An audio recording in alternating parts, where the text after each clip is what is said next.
Friends, ఈ వీడియోలో హైవేలో డ్రైవింగ్ చేస్తున్నప్పుడు లైన్స్ మారే విధానం కరెక్ట్గా ఏ విధంగా మారాలి అనే దాని గురించి చెప్తాను. సపోజ్ మీరు ఫస్ట్ లైన్ నుంచి సెకండ్ లైను, సెకండ్ లైన్ నుంచి ఫస్ట్ లైను మారే ముందు చాలా జాగ్రత్తగా మన బ్యాక్ సైడ్ వస్తున్న వెహికల్స్ ఎంత దూరంలో ఉన్నాయో అని చూసుకొని మరి లైన్స్ అనేది మారాలి. సో దానికి నేను అద్భుతమైన టెక్నిక్స్ చెప్తాను. మీరు హైవేలో డ్రైవింగ్ చేస్తున్నప్పుడు ఈ విధంగా మిర్రర్లో చూసుకొని డ్రైవింగ్ చేయండి, మీకు ఎలాంటి ఇబ్బంది ఉండదు. ఫ్రెండ్స్, గమనించండి, నేను ఇక్కడ ఫస్ట్ లైన్ నుండి సెకండ్ లైన్కి మారాలనుకుంటున్నాను. సో మిర్రర్ చూస్తున్నాను, నా బ్యాక్ సైడ్ అనేది 2 బైకులు వస్తున్నాయి. సో ఇక్కడ నాకు ఆ బైక్స్ అనేది సేఫ్ జోన్లో ఉన్నాయి. ఎలా తెలుస్తుంది? ఫ్రెండ్స్, మనం సైడ్ మిర్రర్ని రైట్ మిర్రర్ అయినా లెఫ్ట్ సైడ్ మిర్రర్ అయినా ఇలా సగభాగానికి విభజించినట్టయితే ఇక్కడ డోర్ హ్యాండిల్ సైడ్ కనిపిస్తే ఏ వెహికల్స్ అయినా మనకు చాలా దూరంలో ఉన్నాయి, అప్పుడు మనం ఈజీగా లైన్ మారచ్చు అని అర్థం.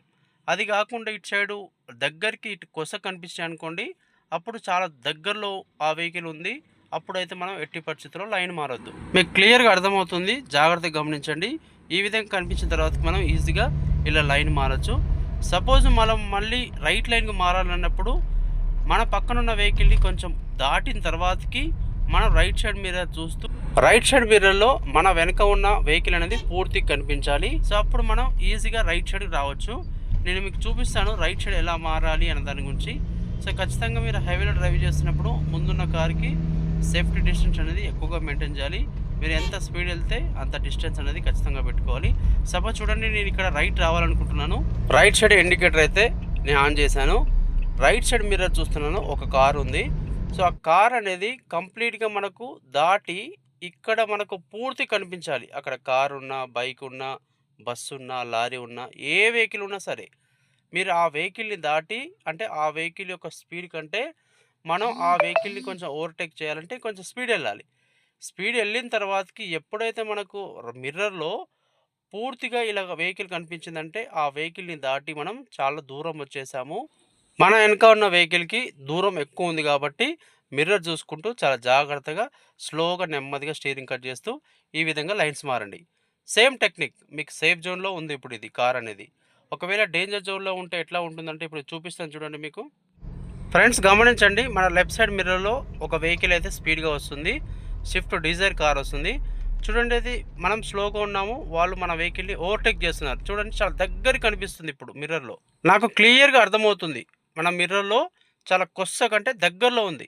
ఇక్కడ మనకు సేఫ్ జోన్ నుంచి డేంజర్ జోన్లోకి ఎంటర్ అయిపోయింది ఆల్రెడీ.